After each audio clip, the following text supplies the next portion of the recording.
The spark. The headlines came like thunder on a quiet morning. International news channels were flashing one name louder than any other. The American president had spoken, and his words shook every oil market across the globe. Trump had warned India, telling them in no uncertain terms to stop buying Russian oil. His voice was sharp. His tone carried the weight of a threat, and the cameras captured his words with cold clarity. For many, this was just another chapter in the story of nations colliding over power and resources. But in the middle of it all, far away from the political stages, a man named Sundar Pichai sat at his desk in California, unaware that his life was about to be pulled into this storm. Sundar was not a politician. He was not trained in the language of threats or promises made behind closed doors. He was a builder of technology, a dreamer who had once walked barefoot to school in Chennai, with nothing but curiosity and determination in his pocket. He had never imagined that his name would one day be whispered in the same breath as world leaders and global crises. Yet fate has a way of finding unlikely messengers, and Sundar's humility, his quiet strength, and his respect for people made him the man India would soon look to. But that moment was still ahead. For now he was focused on something else. A late-night project, emails from teams scattered across the world, and the endless hum of innovation. He had no idea that by morning his face would appear across the news in India, America, and beyond. The story of how Sundar's name was drawn into this conflict did not begin in Washington, nor in New Delhi. It began in the hearts of ordinary people who had grown tired of being told who they could trade with, who they should obey, and how their nations should survive. India had long valued its independence, its right to decide what was best for its people. Prime Minister Modi carried that pride in every word he spoke, and when Trump's warning came, Modi's silence was louder than any response.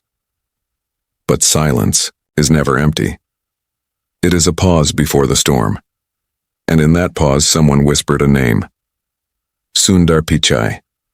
An Indian who had walked into America's heart of innovation, who had risen with humility, who was respected across borders. If there was a bridge between worlds, perhaps he was it. As Sundar scrolled through reports late at night, he suddenly noticed his phone lighting up with notifications. A journalist had mentioned him on social media, asking if he would play a role in the growing standoff between Washington and New Delhi. At first he laughed softly. "Why me?" he whispered to himself. But the mentions grew, the messages kept coming, and soon it was no longer a joke. People were asking serious questions. Analysts debated his influence. Commentators painted him as a symbol of India's rise, a man who embodied resilience and kindness, two qualities missing in the harsh language of politics. Sundar tried to push the noise aside, but somewhere deep inside he felt the weight of what was coming. Memories began to stir, memories of his childhood. Sundar remembered standing in long lines with his father just to make a single phone call, waiting hours because telephones were rare in India. He remembered the small apartment where his family lived, where every new device brought home was a moment of wonder. His father, an engineer, would carefully explain how each machine worked, planting seeds of curiosity in Sundar's young mind. Those memories carried a truth. Progress was not about power. It was about patience, humility, and the courage to keep moving even when the road was long. Sundar had lived that truth, and it had taken him from the crowded streets of Chennai to the glass towers of Silicon Valley. But could those lessons stand against the roar of global politics? He did not know. What he did know was that humility had never failed him before. By the next day, the news cycle had exploded. American commentators mocked the idea that a tech leader could influence geopolitics, while Indian voices defended him fiercely. "Sundar represents us," one commentator said on national television. "He is proof that India can stand tall, with respect, without anger, without arrogance." Sundar tried to keep working, but the weight of expectation pressed down on him. He had built his career by solving problems with logic and kindness, but this was not a problem of code or business. This was a problem of pride, of nations, of history. And as much as he wanted to turn away, the pull was too strong. That evening, Sundar sat alone in his office. The city outside was glowing with lights, but he barely noticed. His phone buzzed, again, this time with a number he did not recognize. The voice on the other end was firm, calm, and carried an authority he could not mistake. "Mr. Pichai," the voice said, "Prime Minister Modi would like to speak with you. Are you available? Tomorrow?" Sundar froze. His mind raced. Why would Modi call him? What could he possibly offer? The silence stretched until he finally whispered, "Yes, I am available." The line went dead and the room suddenly felt colder. He leaned back in his chair, staring at the ceiling. All his life, Sundar had believed in quiet resilience. He believed that respect was stronger than fear, that kindness was not weakness but strength. And now those very beliefs were being tested. Outside, the world was roaring with threats, warnings, and headlines. But inside, in the stillness of his office, Sundar felt something else. He felt the weight of responsibility pressing against his heart. Tomorrow his world would change. Tomorrow, he would step into a storm that was not of his making. Tomorrow he would face a call that could alter the balance between two of the world's greatest powers. And as the clock struck midnight, Sundar whispered to himself, "This is bigger than me." His phone buzzed once more with a message from New Delhi. Only 3 words appeared on the screen. "For your eyes only." The weight of history. The night was restless for Sundar. Sleep came in fragments, broken by thoughts that refused to quiet down. Every time he closed his eyes, he saw the message on his phone. "For your eyes only." It lingered like a shadow in the room, heavy and mysterious. By morning, he felt as if he had aged years. Yet beneath the unease, there was a quiet resolve forming in his chest. He had agreed to take the call, and now he would face it. When the phone finally rang, his hands trembled slightly as he answered. The line carried a distant hum, and then a voice that was both familiar and commanding spoke. "Sundarji, this is Modi." The Prime Minister's tone was steady, neither rushed nor casual. It carried the weight of centuries of Indian pride, the echo of millions who looked to him for direction. Sundar sat up straighter, his voice softer than usual. "Namaste, sir." Modi wasted no time. "You have seen what has happened. America has warned us. They think they can tell us whom to trade with. But India has always walked its own path. This time I need someone who can help us remind the world of who we are. Someone who is respected not for politics but for humility, for resilience. I believe that someone is you." Sundar's breath caught. For a moment he was silent, the words sinking into him like stones dropped in water. He wanted to protest, to say that he was no diplomat, no negotiator. But Modi continued, his voice growing softer, almost personal. "You grew up in Chennai. You know the struggles of ordinary Indian families. Yet you also understand America, its people, its culture. You have built bridges through your work, bridges no one else could build. I am asking you not as a politician, but as a son of India. Will you stand with us?" Sundar felt his throat tighten. Images flashed in his mind. His father cycling, home after long shifts, his mother saving every rupee for their education, his own journey to Stanford with barely enough money for the ticket. He remembered the sense of wonder when he first stepped into an American classroom where opportunity seemed endless if you worked hard enough. He belonged to both worlds, and perhaps that was why this moment had found him. But fear whispered too. What if he failed? What if his words were twisted, mocked, used against him? The world of politics was ruthless. Technology could be debugged, but geopolitics had no manual, no safe restart button. Still, something in Modi's voice stirred him. It was not just a request. It was a call to something deeper, a call to remember who he was and what he stood for.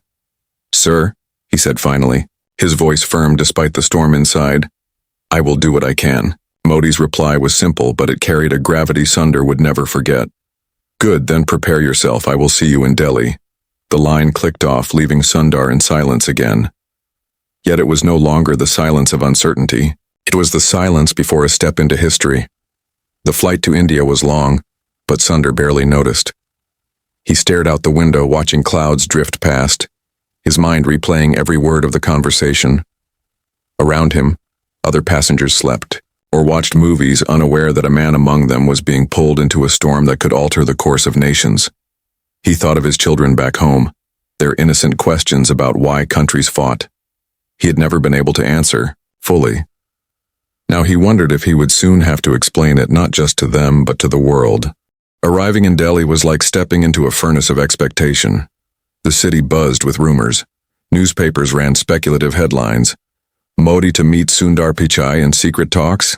Cameras flashed at the airport, though Sundar kept his head down, moving quickly into a waiting car. The streets of Delhi blurred past, alive with color and chaos. But his mind was elsewhere, heavy with the thought that he was about to step into a room where words could carry the weight of nations. The meeting with Modi was not in the public eye. It was arranged in a quiet residence, guarded but understated. When Sundar entered, the Prime Minister greeted him not as a world leader, but almost as an elder greeting a younger brother. "Welcome home," Modi said with a small smile. The words carried warmth, but behind the smile lay sharp focus. They spoke for hours. Modi explained the delicate situation, America's pressure, India's need for energy, the importance of standing firm without igniting unnecessary conflict. Sundar listened, his mind racing to absorb every detail. What struck him most was not the political strategy but Modi's conviction that India must respond with dignity, not hostility. "Our strength," Modi said, leaning forward, "is not in matching America's threats. It is in showing the world that respect is stronger than fear. You, Sundar, are living proof of that.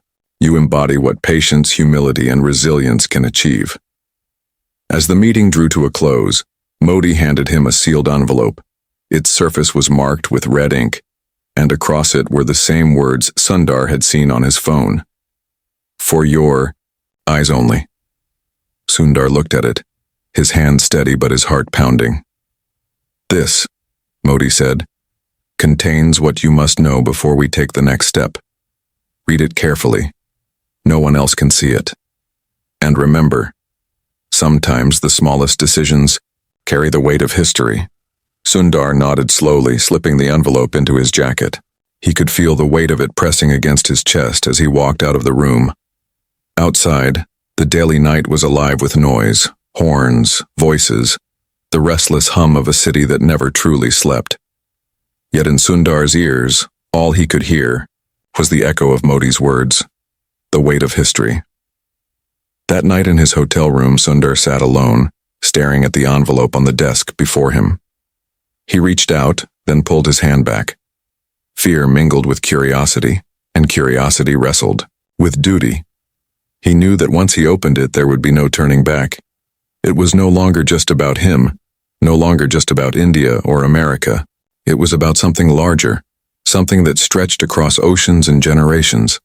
The idea that respect and humility could stand against threats and arrogance. He finally tore the seal open, the sound loud in the quiet room. The letter, inside, was short, but its words struck him harder than any speech could. As he read, his heart began to race and the shadows in the room seemed to grow darker. The words revealed a truth he had not expected, a plan that was more dangerous than anything the news had suggested. His breath came faster. His hands shook slightly as he placed the letter back on the desk. The weight was real now, heavier than anything he had ever carried. Outside, the city lights flickered in the distance, unaware that within a single hotel room, the future of nations had just taken a new turn. And as Sundar closed his eyes, one thought refused to leave him. Someone will try to stop me from speaking this truth. The storm builds. The letter lay on the desk like a silent fire. Sundar had read it 3 times, and each time the words burned deeper. The plan described inside was not simply about oil or trade. It hinted at something more. Pressure campaigns, hidden negotiations, and the possibility that America's warning to India was not just about economics, but about control, about testing how far India would bend before it broke. The letter revealed details of conversations held behind closed doors, conversations no ordinary citizen should ever have known about. And if those details were true, then the storm that was coming would not just be between governments, it would ripple across companies, families, and millions of lives. As dawn broke over Delhi, Sundar stood at the window of his hotel room, watching the city wake. Vendors were already shouting on the streets. Children in school uniforms rushed past, and the chaos of traffic began its daily rhythm. From the outside, life looked ordinary. But Sundar felt the heavy truth. Nothing was ordinary anymore. His name was now tied to a struggle larger than himself, and with every passing hour, more eyes were turning toward him. When he met Modi again the next morning, the Prime Minister's expression was calm, but his eyes carried the fire of determination. "You understand now?" Modi said quietly. "This is not just about oil. This is about dignity, about whether India will bow its head or stand tall. America believes we will not resist. They believe they can pressure us until we fold. But this time we will show them that our strength is not in threats but in resilience, and you, Sundar, will help us carry that message." Sundar's mouth felt dry. "Sir, I am only a technologist. I lead teams, I build tools. I am not a negotiator." Modi shook his head. "That is why you are perfect. Politicians are expected to fight. But when a humble man speaks, when someone respected for kindness and humility stands up, the world listens differently. You will not go as a politician. You will go as yourself, as proof that India creates leaders who respect, who build, who endure." The weight of those words pressed down on Sundar, and for a moment he felt small, as though he had returned to being a boy in Chennai, walking with bare feet over hot streets, clutching notebooks filled with dreams. But then he remembered his father's voice telling him again and again that greatness was not in power but in persistence. Maybe, he thought, this was persistence in its most difficult form. The news cycle had grown more brutal. American media painted India as reckless, accusing it of supporting Russia, questioning its loyalty as a partner. Indian media fired back, calling America arrogant and dismissive of India's sovereignty. In the middle of it all, Sundar's face began to appear more and more. He was described as the bridge between two worlds, the quiet warrior of diplomacy, the unexpected voice who could calm the storm. Sundar himself did not recognize these headlines. He felt like a man who had accidentally stumbled into the spotlight of a play he never auditioned for. Yet even as the world speculated, Sundar's family brought the conflict closer to home. One evening, he video-called his children. Their voices were bright, innocent, but their questions cut deeper than any journalist's. "Papa," his daughter asked, "why are people saying America and India are angry at each other? Aren't America and India friends?" Sundar paused, his throat tight. How could he explain to a child that friendships between nations were not like friendships in school, that they were layered with history, pride, and power? He managed a smile and said, "Sometimes friends disagree, but if they respect each other, they can always find a way back." The answer comforted her, but as he ended the call, he felt a heaviness settle over him. What if respect was not enough this time? Days passed and whispers of betrayal began to rise. Somewhere within the walls of power, information was leaking. Sundar noticed that phrases from the secret letter began to appear in international reports. It was too precise to be coincidence. Someone somewhere was feeding details to the outside world. The implications were terrifying. If secrets meant for only a handful of people were already spilling out, then trust was broken. And broken trust was more dangerous than any warning from a foreign leader. The discovery gnawed at Sundar's thoughts. Every meeting, every handshake, every face he saw, he wondered, who was the one leaking? Who wanted to sabotage India's quiet defiance? He began to look over his shoulder, not out of paranoia, but out of survival. Even Modi seemed more guarded, his words chosen carefully, his movements more protected. The storm was no longer just building outside. It was seeping inside. And then came the moment that turned whispers into dread. During a private discussion with senior officials, Sundar noticed a line of text on a foreign news website that exactly matched a phrase Modi had spoken hours earlier, in a room where only 5 people had been present. Sundar's pulse quickened. Someone close, very close, was passing information out, and if they could leak Modi's words, they could leak his. That night, He sat in his hotel again, the city buzzing beyond the windows. He replayed the day's events, the faces of those who had been in that room. He thought of the way one official avoided his eyes, the hurried tone of another's voice. He could not be certain, but he knew this. Someone was not only betraying India, they were putting him directly in danger. The storm outside was fierce, but the storm within was worse. Sundar closed his eyes, the letter still locked away in his bag, and whispered to himself, "I have to find out who is behind this." As he prepared to sleep, his phone buzzed with a message from an unknown number. The words were brief, chilling, and undeniable. "Be careful. Someone near you does not want you to succeed." Breaking point, the message stayed on Sundar's phone long after the screen went dark. Its words echoed in his mind. "Be careful. Someone near you does not want you to succeed." He read it again and again, as if searching for a hidden clue in those simple sentences. But there was none. Only the sharp sting of truth. Sundar was already caught in the middle of a storm, but now the ground beneath him felt even more unstable. If betrayal was within the walls of Delhi, then the real danger was not across oceans. It was at his side. By the following morning, the storm outside had grown louder. Washington made its move. The American president's office released a statement, blunt and uncompromising.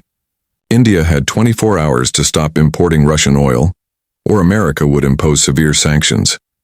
The words carried the weight of an ultimatum, the kind of statement that leaves no room for misunderstanding. Markets trembled, television anchors shouted, and across social media, millions argued about what India would do. Inside the Prime Minister's office, the air was heavy with tension. Sundar sat with Modi and senior advisors listening as the ultimatum was read aloud. Silence followed, thick and suffocating.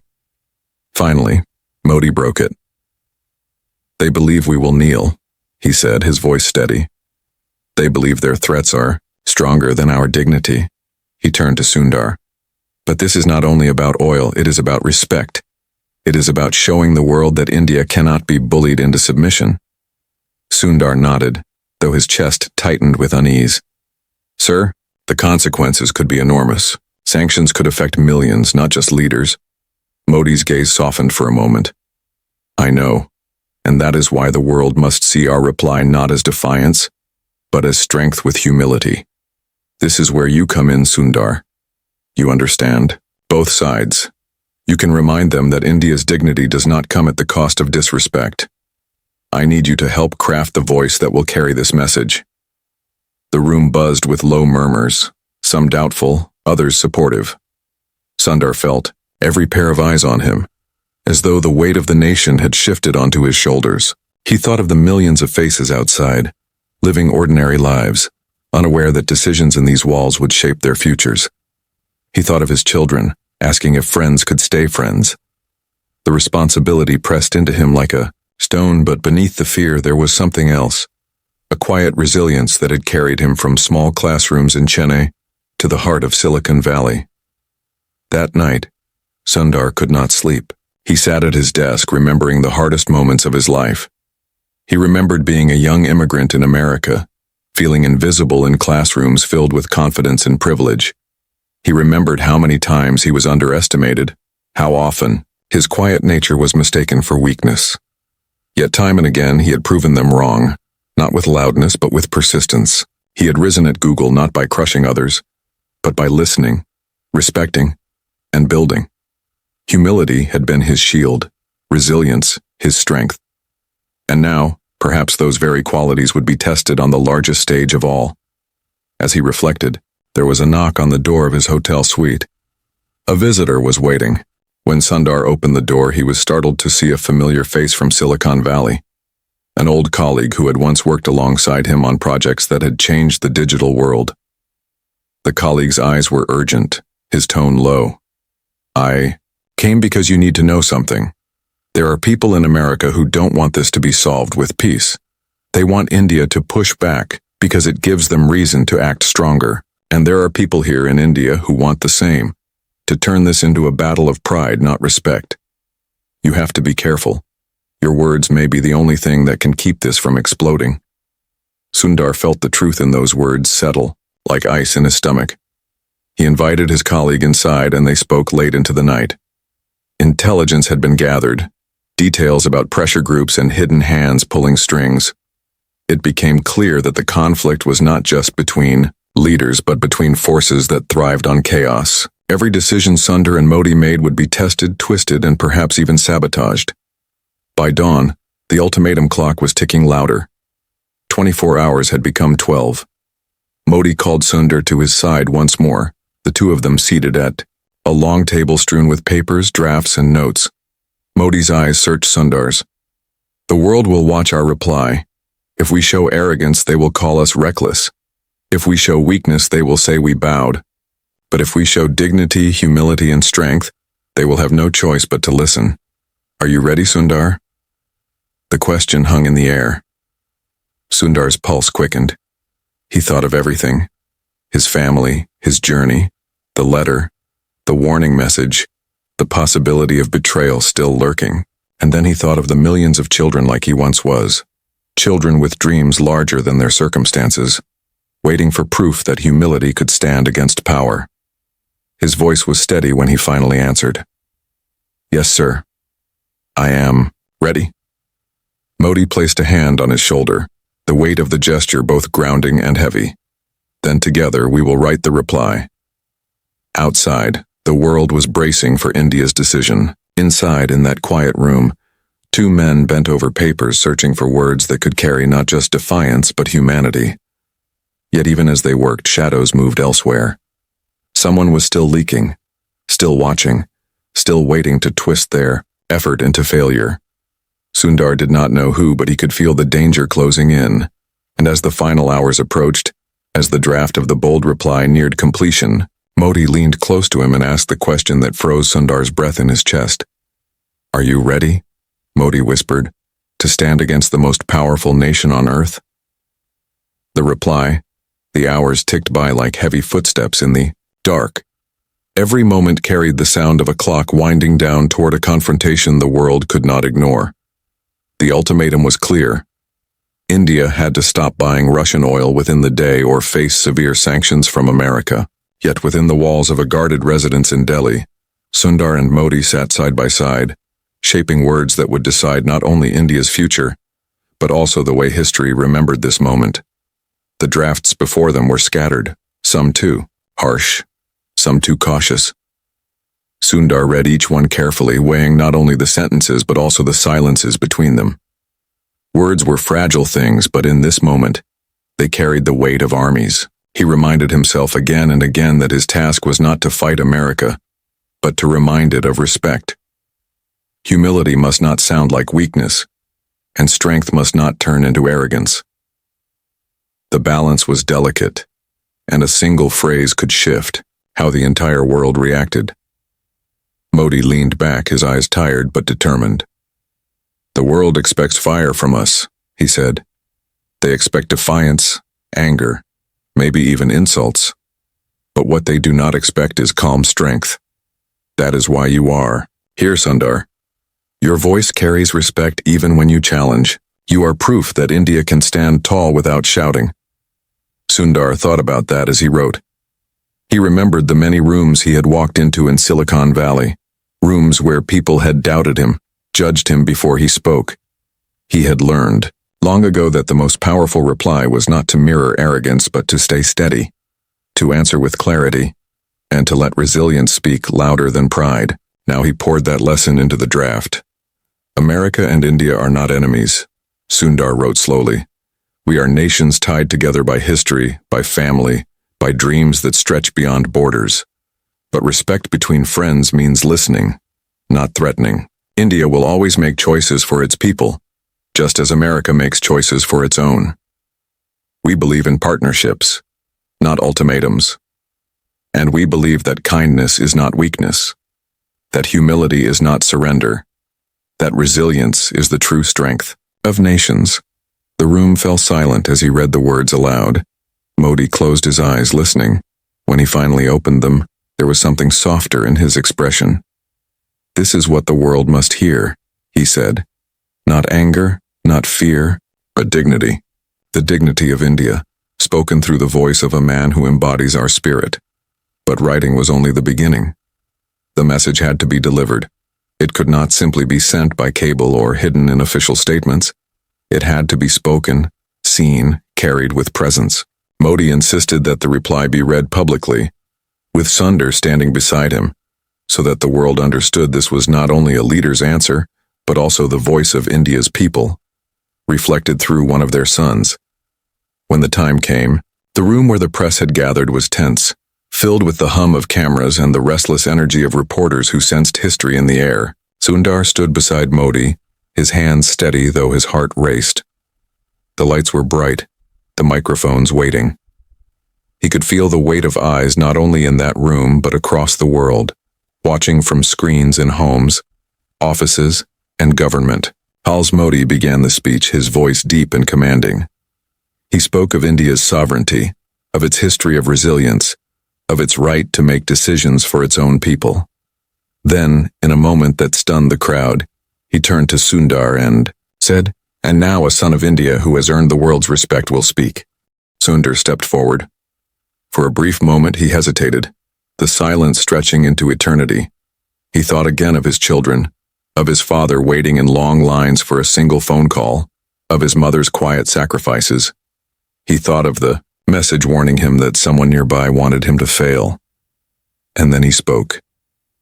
His voice was calm, steady, but carried a depth that filled the room. India respects America. India respects the struggles and dreams of its people. I myself have lived those dreams. I have walked the path of opportunity that America offers.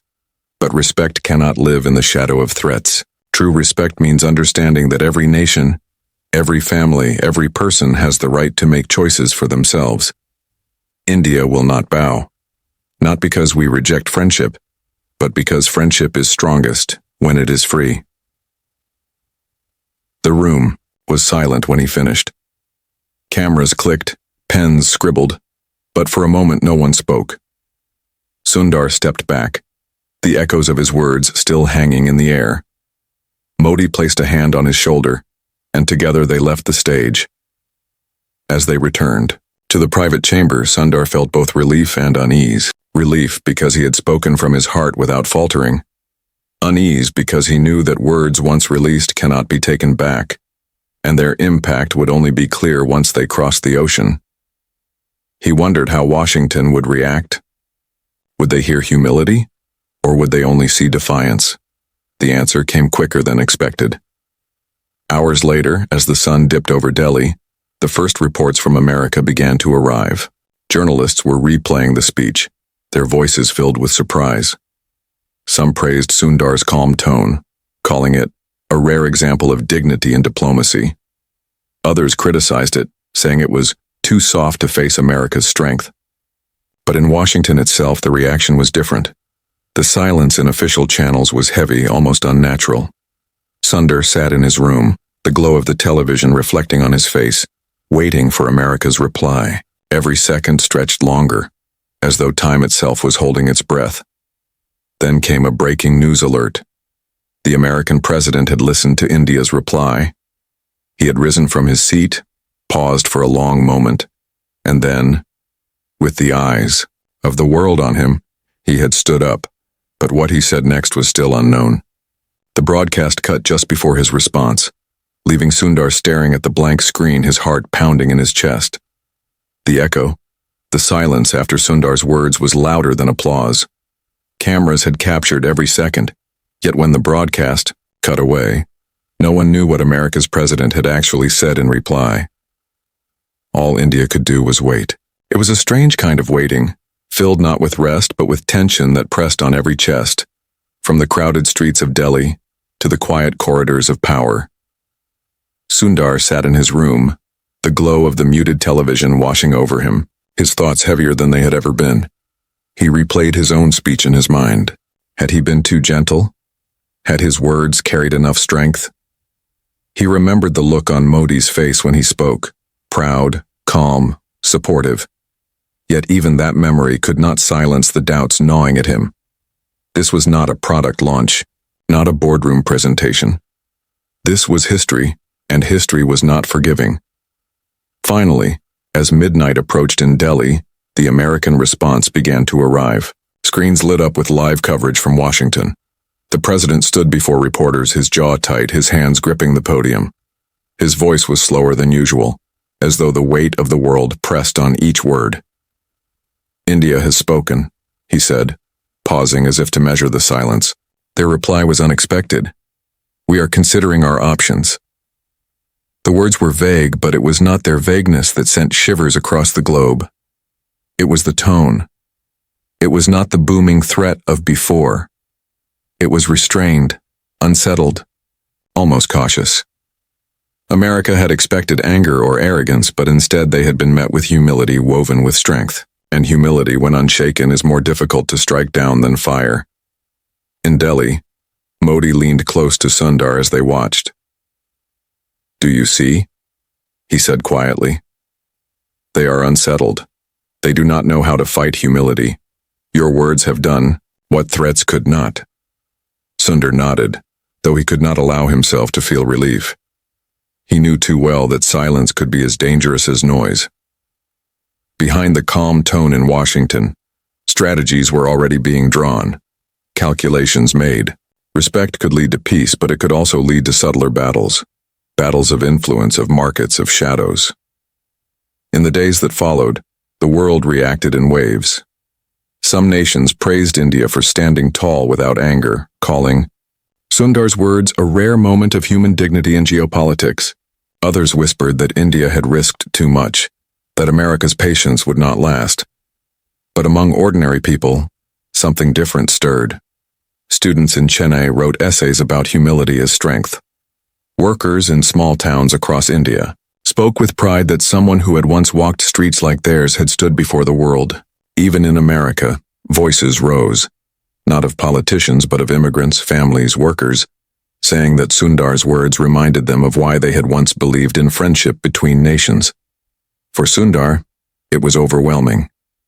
He had never sought the role of a symbol, yet now children carried his photo on posters. Newspapers wrote about his quiet revolution, and strangers called him the bridge between worlds. But amid the praise, he also felt the weight of loneliness. He had spoken words that belonged not to him but to millions. And when you carry the voice of millions, you no longer walk entirely as yourself.